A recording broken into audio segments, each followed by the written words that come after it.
Okay, so we've looked at this formula N equals C over V, but let's look at it a little more closely.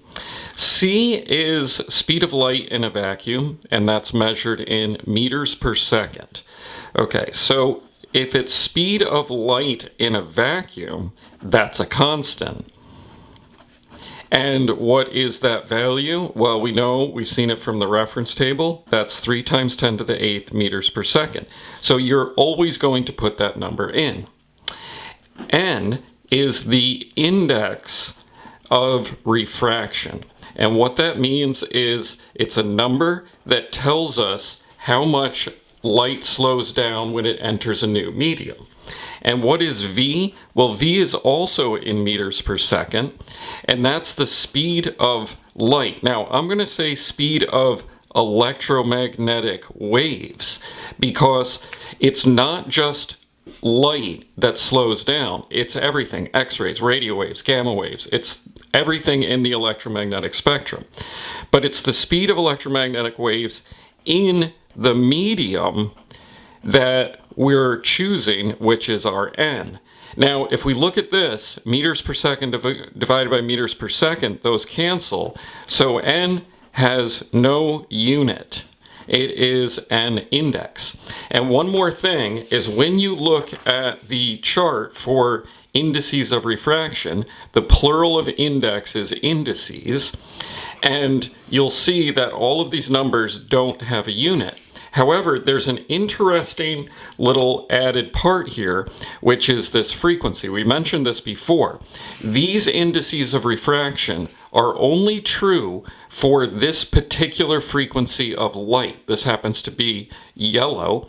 And when the frequency changes, these numbers change a little tiny bit. When we say a tiny bit, we're talking about decimal places over here. So we can use these numbers for every electromagnetic wave, but what we're going to see is that this will affect something called refraction. And refraction is the bending of light. So the electromagnetic waves will bend a little bit differently depending on N because they slow down a slightly different amount. But we're not going to worry about that for now. We'll deal with that when we get to refraction in waves part 2. And you'll see that this is actually the reason that we get things like rainbows. So let's actually do a problem. Let's say we're asked to calculate the speed of X-rays in water. Okay, so water is our material, this is our medium, and X-rays are electromagnetic waves. So we know that we can use N equals C over V. Now, we need to look up the index of refraction for water, and if we look down here towards the bottom of the chart, it's 1.33. So that's 1.33 equals, C is a constant, 3 times 10 to the 8th meters per second, divided by V, that's our velocity in the material, which is water. We cross multiply and solve, and that gives us a velocity of 2.26 times 10 to the 8th meters per second. So not too bad. You just have to remember where you get the numbers from. So let's do another problem. Calculate the color of a wave with a wavelength of 5.45 times 10 to the minus 7th meters. Now, the color of the wave is going to be determined by the frequency. So what we can do is put in V equals F lambda. And what is the speed of this wave with wavelength? This will be, we'll say in a vacuum or in air. So we don't have to do N equals C over V. So that's just going to be 3 times 10 to the 8th meters per second is equal to F. And then put in our frequency, or wavelength, 5.45 times 10 to the minus 7th meters. And we divide through. Remember, when you're doing these problems, to do the second exponent key, second exponent, when we're doing things like 10 to the minus 7th or 10 to the 8th. And we get a number for the frequency of 5.5 times 10 to the 14th hertz. Now, how do we figure out what color that is? Well, on the electromagnetic spectrum chart, there are all of the different frequencies. So 5.5 lands between 5.2 and 6.1. They're times 10 to the 14th. So that tells us that this is green. Now, a tricky question that they'll sometimes ask you is to find the color of a wave with a wavelength that doesn't end up falling into the visible spectrum. So let's go ahead and do this. It's the same thing, V equals F lambda, and V is 3 times 10 to the 8th meters per second. We're solving for the frequency so we can figure out the color, and we put in our wavelength, 9.7 times 10 to the minus 7th meters, and we solve for frequency, and we get a frequency of 3.1 times 10 to the 14th hertz. Now we're asked what color is that, so let's look at the chart. Well, 3.1, that's less than 3.84. So if it's less than red, what is that? Well, that would be infrared. Now, had the number come up greater than 7.69, that would have been ultraviolet. So if it's a little bit above violet, it becomes UV. If it's a little bit above red, it becomes infrared. And if it's between this range, then we know what color it is. We've talked about amplitude, and if you remember, amplitude is the displacement from the equilibrium up to the maximum displacement of the wave. So that is this distance right here. Now, we can also go down from here. We go from equilibrium to the crest. Here we're going to go from equilibrium to the bottom of the trough. And either way, the amplitude of a wave is equal to the energy of the wave. So the greater the amplitude, the greater the energy. Now, this is a transverse wave. So that means that is electromagnetic. But sound waves, we don't have any good way to represent amplitude in these waves. So what we do is we draw a transverse wave and we represent the amplitude for sound the same way we do as we do for light. So don't get confused. Just remember that sound is still a longitudinal wave, and light waves, electromagnetic waves, are transverse. So what does the amplitude of sound tell us? Well, that tells us loudness. That is the energy of the wave. It's measured in a unit called decibels, and for this curriculum you actually don't need to know that, but I do think it's useful to know in life. For light, the amplitude is the brightness, and that is measured in a unit called lumens. So if you've ever seen that on a light bulb, it will tell you how bright the light bulb can get. Okay, reflection of waves. What does it mean when a wave reflects? Well, all it is when a wave bounces off of a surface or a boundary. This could be longitudinal waves, could be transverse waves. All waves can hit a boundary and bounce off. We'll deal with the specifics of reflections of waves when they hit at angles, but for this part of waves 1, we're just going to deal with waves that go in, hit the boundary, and come straight back. You need to know that during the collision, some of the energy is transferred into the new medium and the rest comes back, the rest returns. So what's that going to look like? Well, it depends on what our boundary is. If we have a wave that travels in like this could be a slinky, and it is attached right here to a rigid boundary, what will happen is the wave will return and it will lose a little bit of energy, so its amplitude is less, because we talked about amplitude being the energy, and it will come back on the other side of the equilibrium position. But if we have a loose boundary, the wave will come in, hit this loose boundary, and reflect with less energy, and it will be on the same side.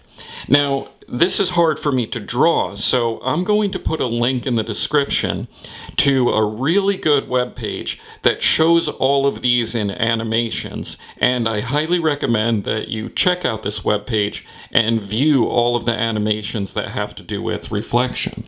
There's something called in-phase and out-of-phase waves. And the way this works is we are comparing two waves that are either superposed on each other, that's the principle of superposition, or we can compare any 2 points on a single wave. So we're first going to look at the superposition example, and these two waves right here are in phase because the crests and the troughs are lined up. So what does that mean? It means we're going to get newer, larger amplitude waves, and this is also going to produce a larger negative amplitude wave. So this is called constructive interference. But these two waves, because they're lined up, are in phase. What do out of phase waves look like? Well, that's where the crest and the troughs are lined up. Trough and crest, my diagram's not perfect here, crest and trough. So what does that mean? In superposition, it means constructive interference creates larger amplitude waves and destructive interference produces smaller amplitude waves. Now, when we're talking about light, constructive interference would produce a brighter light, or with sound, a louder sound. And with destructive interference, this would be a softer sound or a dimmer light. And these occur on a single wave when we have a separation of 360 degrees or a multiple of that. So we can say times n, where n is 1, 2, 3, 4, 5. And the same thing, destructive or out of phase, occurs at 180 degrees, also times n, where n is 1, 2, 3, 4, 5, and so on. So let's take a look at a single wave and when they are in phase and out of phase. This crest is 360 degrees from this crest. So these 2 points, A and B, are in phase. Now, when we look at A and C, this is 180 degrees separated. So these two are out of phase. A and D are also out of phase because this is a multiple of 360 plus 180. However, C and D are in phase because they are 360 degrees apart.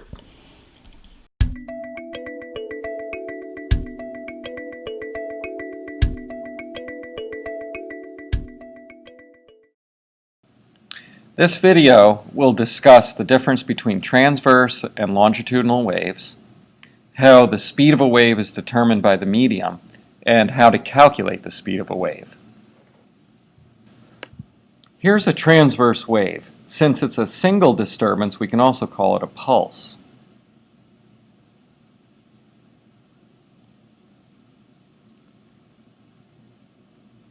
Propagation is the direction of energy travel in a wave.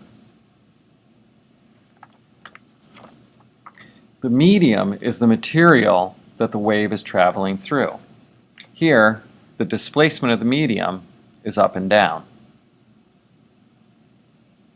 A transverse pulse is a wave in which the particles in the medium vibrate perpendicular to the propagation. If I produce a transverse wave, the propagation will be towards Mr. Peterson, but the displacement will be perpendicular to the propagation.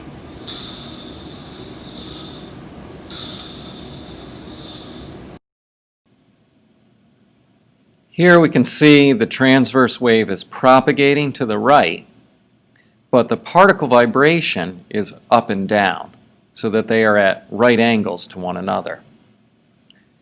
A popular physics question asks, if a wave is propagating to the left, what direction is point P moving?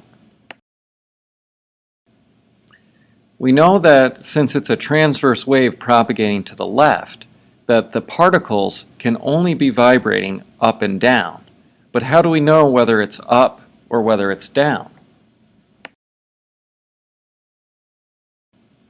Here's a way to visualize it so that you'll always get this question right. Look at the surfers that are waiting for the waves. When they're on the front of the wave, they're moving up. And when they're on the back of the wave, they're moving down. Since the wave is propagating to the left, the beach must be to the left. If the beach is to the left and the green dot represents a surfer, then the surfer must be on the back side of the wave. Which direction must they be moving? They must be moving down.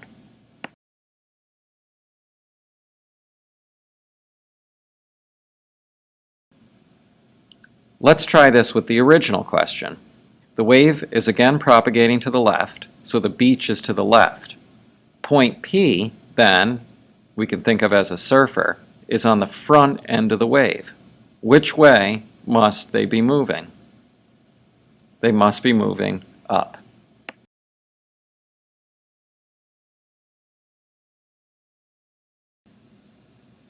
Longitudinal waves are different from transverse waves in that the particles vibrate parallel to the propagation. Propagation is defined as the direction of energy travel in a wave. When Mr. Peterson produces a longitudinal wave, the displacement of the compressions is parallel to the propagation.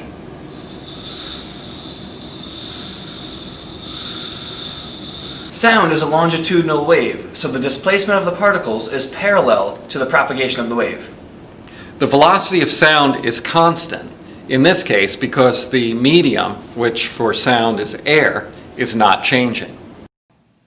The speed of a wave is determined by the medium it travels through. In this case, air is the medium, and since the temperature, pressure, and humidity remain constant, so does the speed of sound. We'll turn this speaker on and produce a low-frequency wave.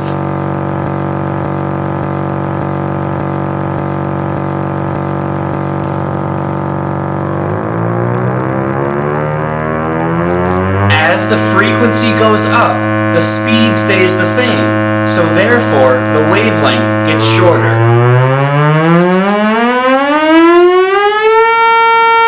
Higher and higher frequencies have shorter wavelengths because the speed is constant.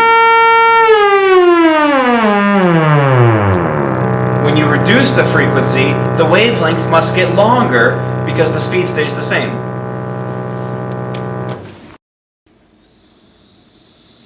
The same is true for transverse waves. As long as the medium is not changed, the speed of the wave will stay the same, but the frequency and wavelength may change inversely with one another.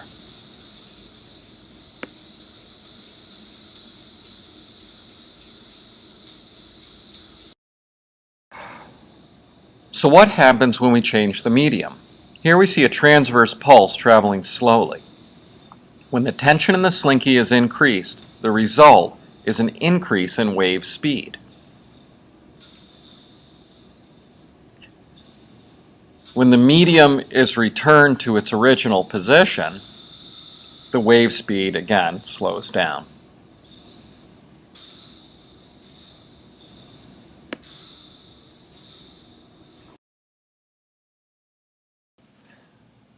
So let's look at a transverse wave as it moves into a new medium. As it enters the medium, the speed decreases and so does the wavelength. But notice, the frequency actually remains the same. The time it takes to complete one cycle has not changed. In medium 1, both the wave speed and wavelength are large. When the wave moves into the new medium, both the wave speed and wavelength decrease, but the frequency remains the same. A change in medium only affects the speed and wavelength. It does not affect the frequency.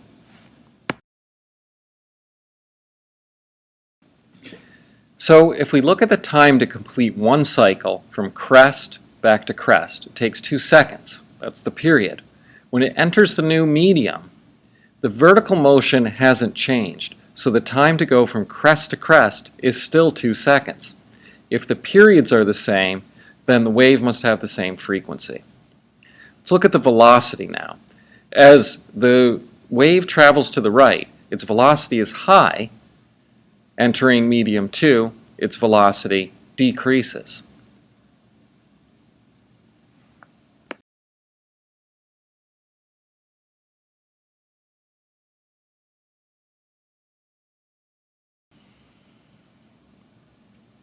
So if we look at the wavelength is the distance from crest to crest. As it enters the new medium, it doesn't cover as much distance in the same amount of time. So the wavelength has become shorter. Now we can look at all of these factors at once in the following animation. Here we see that the velocity is large, the frequency is medium, and the wavelength is large. As it enters the new medium, the frequency remains the same, but it's the velocity and the wavelength that decrease. A change in medium only affects the speed and wavelength. It does not affect the frequency. So, how do we determine the speed of a wave? Well, we can measure the distance of the wavelength, which is measuring from crest to crest. And we can also get the period, the time it takes to complete one cycle. So the wavelength in this case is 6 meters. And since the period is 2 seconds, we can use the formula V equals d over t to calculate the speed.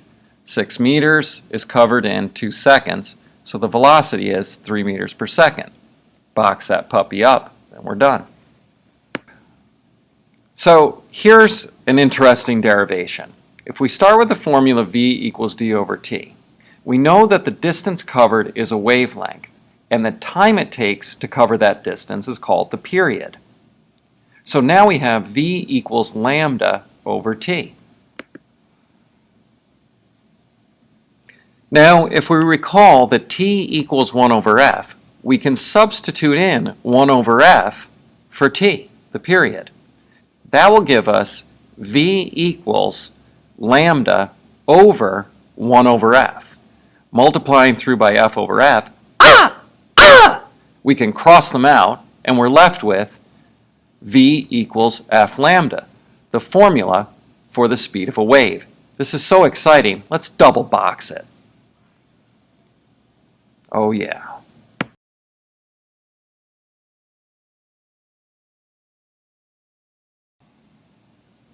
So we've seen that we can use V equals d over t to find the speed of the wave. But what if we use the period, 2 seconds, to figure out the frequency? Then we can use our new formula, V equals f lambda, put in the frequency, and add in the wavelength, and we can see that we get the same exact answer, 3 meters per second. We should box this up because that's pretty exciting.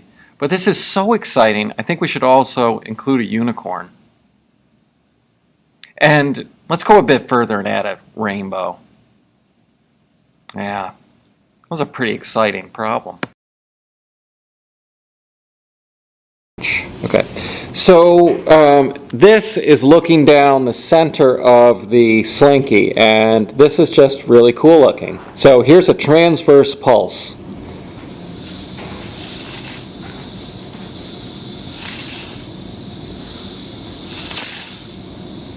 And here's a longitudinal pulse.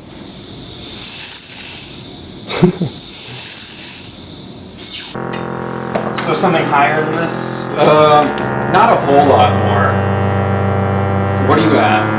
1.1. So that must, is that 1,000? But are you on 1,000? Yeah, 1K. Yeah. Alright, so that's 100 hertz then.